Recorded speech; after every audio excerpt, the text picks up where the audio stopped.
अगर उसने नहीं किया होता तो उसका नाम इम्पॉसिबल होता। अब उसने कर दिया तो अब वो बहुत हैरत अंगेज है, एक्स्ट्रा ऑर्डिनरी वर्क कर दिया, वो इम्पॉसिबल अब एक्स्ट्रा ऑर्डिनरी वर्क बन जाता है। मानते हो कि जो आपने सोचा आप उसे कर सकते हो। आज तक ना हुआ कोई चीज़, बच्चों इम्पॉसिबल चीज़ें तब तक ही रहती है जब तक कोई उसे कर नहीं देता है। जब भी आप देख रहे हो, जब भी आपको मन कर रहा हो, आलस आ रहा हो, नींद आ रही हो, सो रहा हो, अपने अड़ोस पड़ोस में उन लोगों को मत देखिए जिनका लेवल आपसे मीट नहीं करता। यानी कि ये बहुत मायने रखता है कि आपके कॉम्पिटिटर्स कौन है। वो जितना स्ट्रांग होगा उतना ज़्यादा स्ट्रांग आप भी होते हुए चलेंगे। So hello students, how are you all, Jai Hind to all of you. आज आपके साथ डिस्कशन करने जा रहा हूँ टॉपर बने। कैसे बनेगा सवाल नहीं है बच्चों, हम सभी टॉपर हैं। सवाल ये है कि हम क्या इस बात को मानते हैं, क्या हम इंतजार करते हैं वैलिडेशन का, सोसाइटी के वैलिडेशन का। टॉपर यानी क्या, सबसे पहले वहीं से स्टार्ट करते हैं बच्चों। टॉपर एक माइंडसेट है ना। कई बार ऐसा होता है कि ऐसा नहीं है कि हर बार कोई खेलता है खिलाड़ी और हर बार जीतता है। कितने भी बड़े से बड़े खिलाड़ी, महानतम प्लेयर्स रहे हो, कोई भी महानतम व्यक्ति रहा हो, ऐसा नहीं है कि वो कभी नहीं हारा। वो कभी तो हारा है, लेकिन वो यहां से नहीं हारा। एंजेला मार्केल कहती है, you may defeat many times but you must not be defeated. आप बहुत बार हार सकते हैं, प्रकृति का नियम है। अगर आप खिलाड़ी हैं तो आप हारेंगे, अगर आप कंपटीशन में हैं तो आप हारेंगे, अगर आप मैदान में हैं तो आप हारेंगे। लेकिन आपको हार माननी नहीं है, क्योंकि सवाल यही होता है, मन के हारे हार है, मन के जीते जीत। जिस दिन आप मान लेते हैं कि मैं हार गया, उसके बाद आप अगला कदम नहीं बढ़ा रहे होते हैं। लेकिन जिस व्यक्ति के पास ये रहता है कि यार दिन अच्छे होते हैं, बुरे होते हैं, कई बार चीज़ें समझ में आती हैं, कई बार नहीं आती है, ऐसी चीज़ें होती रहेंगी, हमारे साथ अप्स एंड डाउन आते रहेंगे। लेकिन डाउन को देखकर अगर कोई नीचे गिर जाता है, ऊपर नहीं आने की कोशिश करता है, तो वो सही मायनों में हार होती है। इसके अलावा हार कुछ और नहीं। अभी रही बात ऐसे कि हम यहाँ पर डिस्कशन कर रहे हैं टॉपर कैसे बने। बच्चों प्लीज़ ध्यान से समझना इस बात को, क्योंकि मैं अपने लेक्चर्स के दौरान भी हर बारी में उस बच्चे को ध्यान में रखकर बात कर रहा होता हूँ जिसको सच में प्रॉब्लम है, जो सच में जूझ रहा है प्रॉब्लम के साथ। क्योंकि कई लोग ऐसे हैं जिनकी शुरुआत से कंडीशनिंग ऐसे हुई है, शुरुआत से इस तरीके से वो मोल्डिंग उनकी हुई है कि वो बाय डिफ़ॉल्ट वो खास एफर्ट्स भी नहीं डालते, लेकिन वो अच्छा परफॉर्म कर ले रहे होते हैं, टॉपर कैटेगरी में आ जा रहे होते हैं।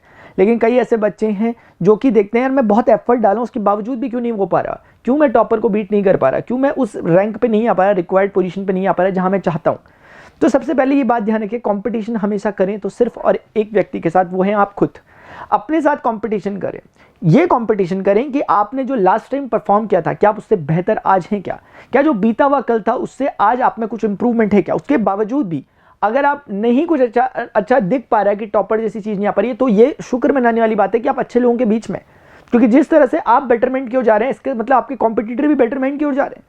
यानी कि ये बहुत मायने रखता है कि आपके कॉम्पिटिटर्स कौन है। वो जितना स्ट्रांग होगा उतना ज़्यादा स्ट्रांग आप भी होते हुए चलेंगे।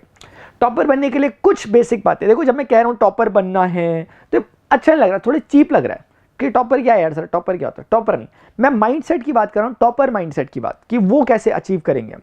देखो बच्चों, एक बात जरूर ध्यान रखना कि हमें हार्ड वर्क चाहिए ही चाहिए, किसी भी कीमत में चाहिए। हार्ड वर्क का कोई सब्स्टिट्यूट नहीं होता। जब आप हार्ड वर्क करोगे तो सारी चीज़ें ऑटोमेटिकली आपकी फेवर में हो जाएंगी। जिस दिन हम ये सोचना चालू करते हैं कि कुछ शॉर्टकट मार लें, कुछ ट्रिक लगा लें, कुछ टिप्स फॉलो कर लें, उनसे काम कर लें, उनसे कुछ नहीं होगा।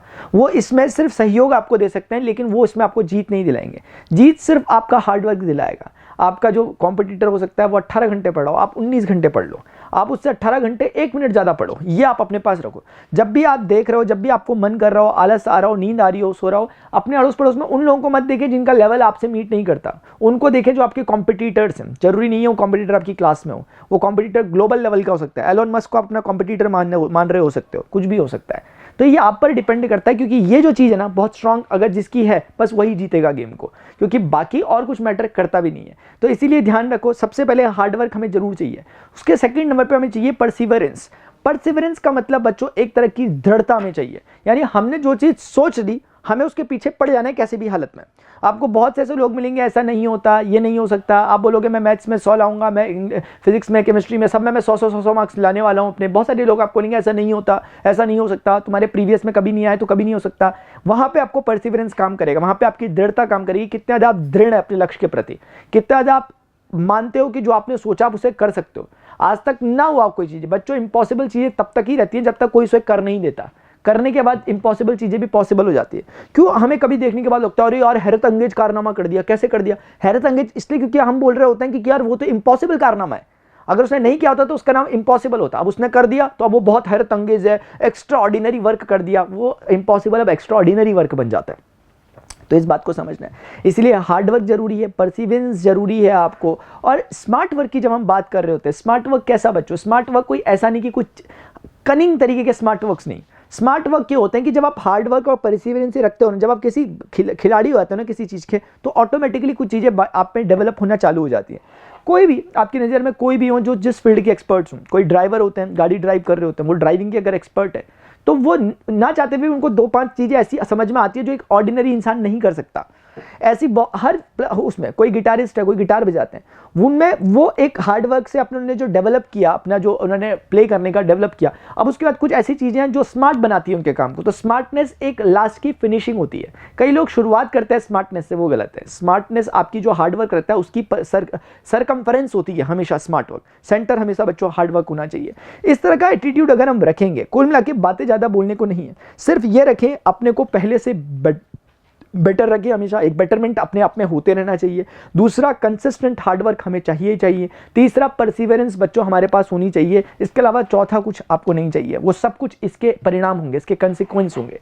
तो आई होप आप बात को मेरी समझे होंगे। जो भी बच्चे भी क्लास 10th में अगर पढ़ रहे हैं, आपकी इन्फॉर्मेशन के लिए मैं आपको बताऊं कि जैसे हम कहते हैं मैथमेटिक्स सर समझ में नहीं आ रही, क्या करें, बहुत हमने एफर्ट्स डाले। बच्चों कई बार क्या होता है, हमें सही सर्कमस्टांसेस मिल नहीं पाते। कई बार हम समझने की जो कोशिश कर रहे होते हैं, सामने से टीचर्स या कोई उनका समझाने का कुछ तरीका होता है, हमारा कुछ और होता है। हम कोशिश कर रहे होते हैं कि हर चीज़ का हमें कारण मिले। कोई चीज़ किसी ने लिख दी कि ऐसा होता है और आपके मन में आ रहा है ऐसा क्यों होता है सर, यार थ्योरम को प्रूव करो ही करो।